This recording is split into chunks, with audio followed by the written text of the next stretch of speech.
笑㗎。我上次話我真係好耐冇見呢位嘉賓，我講真㗎，我呢啲問題有咩留咗幾個世紀啦？呢位就係 ABC Pathways 嘅負責人就巴里，巴里你好啊 Hello，係你好。因為咧好多時候其實你可以 WhatsApp 我嘅。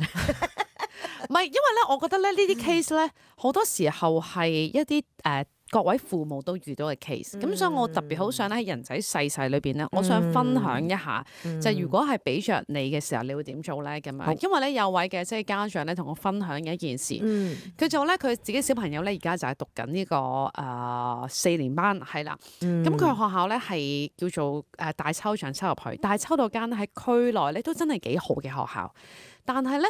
4年班大抽獎，即係嗰陣時大抽獎抽入去嘅1年班就1年級係啦。咁但係咧佢其實由小1啦去到小4嘅時候咧，佢都係學校都好嚴謹，即係對學生嘅成績都好緊張嘅。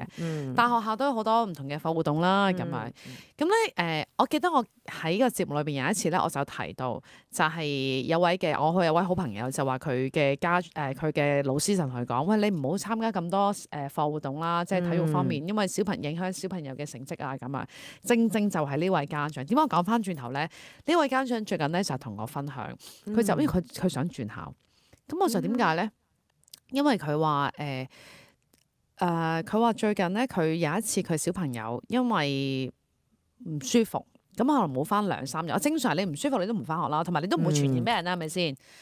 咁咧點知咧就係老師就同佢講嚇，佢已經冇翻好多日噶咯喎，咁佢追唔到成績噶咯喎，咁啊，咁跟住咧嚇，咁佢即係我朋友就知啦咁啊，即係當然冇咁嘅語氣啦，咁啊，跟住後尾咧個老師咧。就唔知特登定咩嚟緊佢好似有呢一個嘅即係學界比賽咁，咁我呢個朋友就係啊，到時係啦運動嘅，到時咧佢都會會參加嘅咁啊，跟住咧個老師就話你又知道而家你唔係病咗咁咩？咪好翻啦咩？係啦，exactly！ 哇，你啲氣真係好足啊咁啊！跟住我呢個朋友就都嬲地啦，搞錯啊！咁我點知到時好冇翻？佢唔好翻，咁咪唔比賽咯。咁但係我話定聲就係，如果好翻咪比賽咯。你使乜俾啲説話我聽啊？係咪先？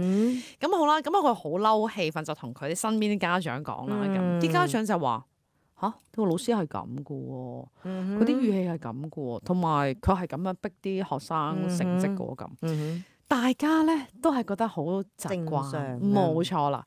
咁好啦，咁我就問佢，因為我唔係你間學校啊嘛，咁我就問佢，咁你有冇諗過同校長講先？嗱，以下呢個情況咧，我相信好多嘅父母都係有猶豫，同埋係會同我朋友一樣咁做，就係唔敢同校長講，因為人志在老師手。你明唔明啊？即係佢咧就覺得我個仔仲喺度讀書，如果我而家話俾校長聽，校長話翻俾個老師話個老師，咁即係人都知係我講噶啦。咁我點知佢？同埋咧，原來喺即係大家佢哋嗰個家長群都知道呢個老師出名咧，就係錫一啲乖嘅學生，成績好嘅學生。其他嗰啲咧，成績唔好嗰啲咧，佢係唔會理，唔會點樣去理嘅咁啊。咁所以咧 that's why 點解我呢個朋友咧就話好想轉校。我嗱 case one 啦，人質在手點處理咧 ？case 就係其實因為而家4年班之後升5年班，學校唔係話轉就轉噶嘛。咁點算好咧？好啦，年代可以嘅係咩？好，交俾你先。就首先人質在手啦。嗱，呢一個就我想問一問家長先。其實我首先我唔認為人質在手嘅，係咩？而家呢個年代係唔係咁噶啦？而家呢個年代家長都有好多反映嘅空間同埋機會。OK， 其實好多教育界都好又唔可以用個怕字咧，都要好小心去處理家長嘅感受啦。因為家長係可以喺群組、去社交媒體好多地方可以做到好多佢認為不公平嘅嘢。如果呢件係事實，記住，即係最怕就係家長誤解咗、誤會咗，我為你好而你扭轉咗我對你嘅好意，咁就可惜啦。咁即係所以教育界都係要小心處理嘅。咁第二樣嘢，而家學生人數真係唔係多噶啦。咁好多學校都好中意人哋插班嘅。係咩？係，我頭先已經同你講話。你個小朋友運動，我想問你佢運動咩叻啊？佢有啲咩強項啊？籃球我幫你推薦，我想講我推薦佢入其他學校。咪後講係啦，咁啊，因為其實亦 Share 都有好多學校未必好咁高調地去招攬學生。哦點解咧？大家都有問題，你冇可能刮過我嗰啲噶嘛？大家同學，哦係明白係嘛係啱嘅我做呢個啱嘅中間咪得咯，我幫你介紹咯。哦，好似好衰咁。但係我意思唔係想刮一啲人去另一間學校，而係我哋要配對翻啱嘅位置咯。即係我有第三個問題就想問你個家長，你個朋友係其實佢想得到啲咩咧？嗱，既然佢派位，佢梗係想攞到學校一啲好嘅啦，或者佢讀咗4年啦，學校有啲咩好咧？你認為呢間學校俾到你嘅仔仔咩？如果你覺得佢係運動型，到你轉咗一間係真係學校好栽培運動嘅人，你又會唔會介意到時個仔仔太過着重運動？呢個我解釋得到，係啦，我可以代答應該係話，因為當時咧其實都考咗一啲唔同嘅直資學校嘅，係啦，咁但係因為咧可能成績未必太標青，又或者表現未必太標青啦，咁冇收到，係啦，嗰陣時係啦 K3 升即係1年班嘅時候啦，就冇收到啦咁，但係點解去到4年班先至話想轉校咧？咁啊，因為小朋友唔想啊，係其實媽媽一路都想，但係小朋友就一路都唔想，因為可能有自己同學啦咁啊，同埋就係可能運動，因為佢係學校嘅校隊，咁所以因為好中意打籃球，咁所以一路都唔離開。但係直至媽媽覺得頂唔順，其實小朋友都好明顯搞唔掂，頂唔順啦。如果唔係小朋友就唔會都話應承媽媽啦。咁就係咁樣情況。嗱，同埋最緊要把握4年級啊！如果4年級轉唔到，一定要讀到6年級噶啦。即係5年級前一定要5年級。係㗎。最嬲尾2年呈分試。係呈分試喎。係啊，你唔可以5年級轉噶啦。同埋因為如果你講考直資又好，考咩學校都好，1年級一定係最難噶啦。但係去到2、3、4年級就有好多機會噶咯喎。所以係快啲啦。係，OK。趁住而家都有機會。係。咁仲有頭先我想講嘅係佢想要得到啲咩學校啦？你就講到其實佢都考過其他學校。係啊，一開頭嘅時候。係。咁好，咁你一定要去想去轉咩學校，要了解嗰啲理念。因為咧，我好多年前聽，我唔知而家仲有冇，我聽過有啲官校原來咧，佢哋咪將一啲叻嗰啲讀 A 班，唔知乜嘢讀 B 班，係精英班咁樣啦，係。咁原來咧嗰陣時好多年前聽，唔知真定假。跟住 A 班嗰啲老師咧，如果係教啲學生成績好，或者將來成績又卓越咧，佢哋係升職加人工，或者總之佢哋嘅自己個人福利係有啲嘢嘅。我要問下我啲同學先，你問一問，係啦，以前個機制係咁嘅，係咁所以好難怪教籃球嘅老師又要做好啲，讀學術科嗰啲老師又要做好啲，各施各法，各有想佢用佢個能力可以喺學校，我幫到你嘅小朋友之餘，我亦都幫到自己。咁啊係，咁但係咁你都係即係點講咧？因為我覺得好似人之常情咁，我都想我教嗰啲同學仔，不論可能體育方面啊、學術方面係有個好嘅表現嘅。但係當然啦，過程中就係處理就都要恰當啦。如果處理你令到家長唔中意你嘅叻嗰啲人都走晒都冇用啦。係咪？一個老師可以即係一朝天子一朝臣，我成日都講。你話好唔好同校長反映咧？我覺得如果你去意預決，你亦都有辦法啦。我亦都同校長反映完，其實而家好多家長轉頭就一個 email send 咗俾教育局，CC 晒所有人。係咩？係啊，而家係咁樣㗎。係啊。哦，哇，玩到幾大喎！原來都好多人都係咁咯。但係當然啦，我哋成日都講，我哋唔會接受匿名咯，因為匿名你都唔知係咪真係學校嗰啲人。係，但係佢就係嗱，因為點解咧？我你可以要求喺個 email 度要求，我唔知咁樣講唔得，即係你話我話俾你知我嘅身份，但係教育局唔應該將我個名擺出嚟咯。點解我啱啱喺度講呢一樣嘢咧？我嫲嫲而家老人院啊嘛，即係不嬲都係老人院啦咁講。咁啊有陣時咧，而家嚟咗啲新嘅姐姐。咁有一次咧，就係有個姐姐咧唔係太好。咁我心裏邊咧真係好想投訴呢個姐姐嘅。咁但係呢個姐姐仲喺嗰度即係照顧噶嘛，係啦。咁我心裏邊就諗啊，如果我咁樣投訴。咁因為有一件事嘅發生啊嘛，咁咪就係知我去投訴咯。咁但係我又會諗，唔係嫲嫲都係我唔應該，可能唔應該咁，但係人質在手喎。如果我講完之後，應該咁講，其實咧你要有一個我嘅有一個 belief 啦，即係其實每一個人做錯都唔係刻意，亦都唔係想，就算個老師咁做，學校都唔係想，或者個老師都唔想。你用緊呢一個諗法個角度去諗，咁我只不過要有一個渠道話到俾佢知，我係好 care 㗎，我亦都重視。咁而校方或者老師都覺得，咦，我要正視要去面對去改良。如果你係諗每一樣件事都係為咗我將來嘅師兄師弟師妹，係嚇。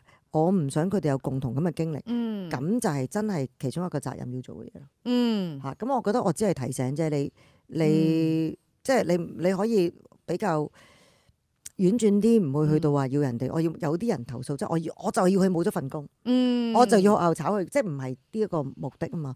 我就係希望唔係呢個目的嘅，我就係想提醒。負責嘅部門，因為其實每一個人都要不停係咁修為自己，要去改善自己嘅情緒嘅方法，佢都唔知嘅。我試過有一次搭的士，我好記得，我嗰陣時大肚，係佢片得好犀利，咁跟住我就話，我真係忍唔住，人質在手，我自己仲有一個喺個肚度，跟住我真係忍唔住，我諗咩辦法同佢講，叫佢唔好咁樣錯法咧。跟住唔好意思啊，司機哥哥，我就嚟嘔啦。咁我如果我咁講，佢驚過你啦，佢驚蟻啦，我就嚟嘔啦。其實我帶住個肚啊，跟住佢就話：哎呀，唔好意思，我習慣咗咁樣揸車，我以前賽車㗎，我真係唔知原來我係片緊㗎。多謝你提醒我。喂！咁嗱，我即刻攞另外一個 case 出嚟。話說我個朋友嗰陣時又係大肚，同個老公一齊坐車，架車又係片到咧，即係賽車一樣。咁咧，其實阿太太咧，即係同阿老公都你眼望我眼。咁然後咧，阿老公咧就出咗句聲，就話：阿司機啊，你可唔可以揸穩定一啲啊？咁樣啦，咁點知咧個司機嬲啦？呢個情況就係個司機嬲，挫得佢兩下，係一落車，老婆冇事，個老公即刻嘔。真係嘔，我想講，所以你諗下個片嗱，所以咧，其實我哋要記住，辦法總比困難多。你要諗下，你而家你想嘅目的係想激嬲佢啊？你想令到佢好啲，定係點先？即係我哋要揾好多個方法，令到嗰個人又舒服，你又舒服，跟住佢又接受又認同。其實對老師都係嘅，佢唔係刻意咁做，佢咁多年都係咁樣。但係我又有用呢個方法，又 work 喎，又冇人出聲，又學生又叻喎。家長又開始同我一齊聯手緊張，又令到啲學生 OK 喎。咁咪好似分類咗，有一班人就專，有班學生父母中意呢啲，有啲就唔中意佢。咁你可以用腳去選擇嘅，揀一啲另一啲學校咯。亦都可以話俾個老師知，我真係接受唔到咯。OK。但係我唔覺得人質在手，我永遠都會係啊，你唔小朋會人質在手。我覺得我個小朋友一定係超越晒所有嘅重要性咯。我唔會。如果我係啊，所以佢咪覺得小朋友重要，所以佢更加唔講，佢驚老師對佢唔好嘛。之後我投訴咗喎。咁你咪用你，如果我投訴咗佢唔講，我咪要揀另一間更好嘅學校咯。先你有選擇啊嘛。係，咪？但係我覺得呢個都係一個另一個，因為我覺得好似啱啱所講，家長可以選擇。你可以先講先，講咗講唔掂數啦。原來老師都係咁樣嘅。我覺得首先真係最好就直接同嗰啲個老師講咗你嘅感受先。直接同老師講咗你感受，呢個係最好、最誠懇。我接受唔到，當然你要預佢會同校長報定案先。係啊。咁點解唔直接同校長講咧？呢啲又話咁，因為嗰個老師真係唔知覺得咁樣係錯啊嘛。OK，佢唔認同啊嘛。係。我諗緊大家會唔會咁做啊？好似兩個小朋友咁，成日都我唔同你做朋友，咁原來佢又口頭禪，但係我又好傷害。咁你就要同佢講翻，其實我唔係咁嘅意思啊！我只不過嗰日識咗個新同學咁，即係你要將你嘅感受話俾人知係好緊要。我嗱呢個文化喺我公司係存在嘅。even 大人對大人。係啦，唔同嘅階級同事都係咁對待。你要將你嘅感受直接話俾嗰人知。呢個就係一個叫做由細到大啦，或者啱啱你所講喺公司裏邊本身係有呢一個嘅文化，係啦文化啊嘛。但係譬如我哋咧，我哋可能有啲朋友仔唔慣嘅，係啊，唔慣。譬如有陣時，譬如我見到有啲嘅朋友仔咁，可能佢哋都做錯嘢咁。你都覺得咁講點講咧？我都諗好多啊！點講咧？又唔會 hurt 到佢咧咁樣，又或者其實佢應該係要做好啲嘅喎。嗱，以前我 struggle 過呢啲咁嘅位好多年嘅，咁成日你都要諗翻，其實 what do you want？你個初心係點先？我個初心係想提醒呢個老師，又或者我提醒唔到你用呢個方法，你就唔好咁對我個仔啦。嗯， OK，好，如果你變本加厲的話咧，咁我都會變本加厲，我亦都唔係示弱嘅人，哦，都啱嘅，其實係係咪？係係，我唔話俾你知就係我嘅問題，係，我話咗俾你知，你再係咁嚟，我就覺得我有問題。哦難道你要求我個仔病嗰個時候要翻學嗎？係係啦，係咪拗？晒頭係啊，係咪係啊，係難道因為我冇翻學，所以我需要內疚而可以出席運動會，我都唔去參加嗎？嗯。我會咁樣 challenge 翻。係 OK 好，所以咧，巴你嘅首先就係要同當時嘅老師講啦，老師搞唔掂啦，咁樣咁你同校長講啦。如果都係講唔掂啦，咁你真係可以考慮下會唔會即係轉其他學校咧咁啊？但係咧去轉校嘅時候咧，你覺得如果啲朋友仔真係可能選擇？因為我自己身邊都幾多朋友係可能係5年級之前係轉嘅，可能一路都係轉啲心儀學校，但可能又未必收啊咁啊，或者可能試轉其他咁啊。喺轉校嘅時候有冇一個我唔知有冇一個方法，即係叫做可以順利喺考入去啊？嗱，以我所知咧，每一間去到小一以後嗰啲，一定係考筆試，究竟係淨係中英，淨係中英數咧？都好重要嘅，係啦，咁所以你一定要知道你越高年級插班就越難㗎，因為佢要求你插班佢嗰個能力啊嘛。咁你諗下，如果一間你轉得校，梗係一定好過你以前嗰間㗎啦，你先會轉，你唔會轉一個渣過以前嗰間。係，當你轉過一個好嘅以前嗰間，即使你嗰個 level，你我當4年級轉去5年級，你嗰間學校又俾唔俾到嗰間學校嘅5年級嘅能力咧？係。你要打好個根基咯，即係考試前你要再培訓下自己嘅中英數。係，即係如果去考嗰間學校之前，因為一定係過咗筆試先嘅。係，咁仲有好多人都會去，以前就好多白人去考攞嗰幾個位啦，而家可能就10幾人攞嗰幾個位啦。咁間學校都唔同咯，咁但係一定要值得去試咯。總之你想轉嘅，每一年都會轉到嘅。係，除咗5年級後。係，但係如果5年級後先轉就要中學嘅中一噶啦，中一又要同更多人爭咯。係，我覺得都係幾苦惱嘅。係，原來係呢一啲嘅轉校啊。喂，我問多一樣嘢先，如果本身我係中文學校轉英文學校，係咪再叫難度又高啲咧？或者對小朋友嚟講，係咪應該要揀翻間？如果你中文學校，應該揀翻間中文學校咧？嗱，永遠咧，我哋都會揀啲係不可能。跟住有信心同埋低過肯定會收嘅，即係3個 categories 嘅學校，你都要去申請定去轉咯。OK。一個係我最心目中嘅，但係你覺得冇乜可能，都去試 why not try？可能嗰日表現狀態好好咧。可能佢真係因為你運動就收你咧。係咪你永遠都唔知噶嘛？咁所以你要揀啲係最高嘅、一般嘅，同埋肯定會收到你，有信心、有能力收到你3個 categories 你都揀晒。都揀晒。如果你個目的係非轉不可嘅。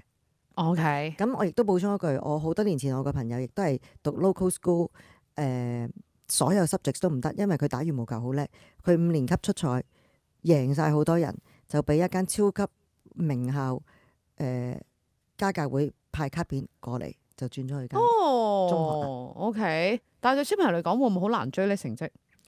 入得嗰啲學校就淨係為咗攞嗰啲獎噶啦。OK，目標為本嘅咯，真係。OK，好。咁我覺得咧，即係大家又可以諗清楚。我哋個目標都係好清晰，就係其實係令我想我哋小朋友好，係就咁簡單，即係我覺得作為父母咁。好，時間差唔多啦，唔該晒，拜拜。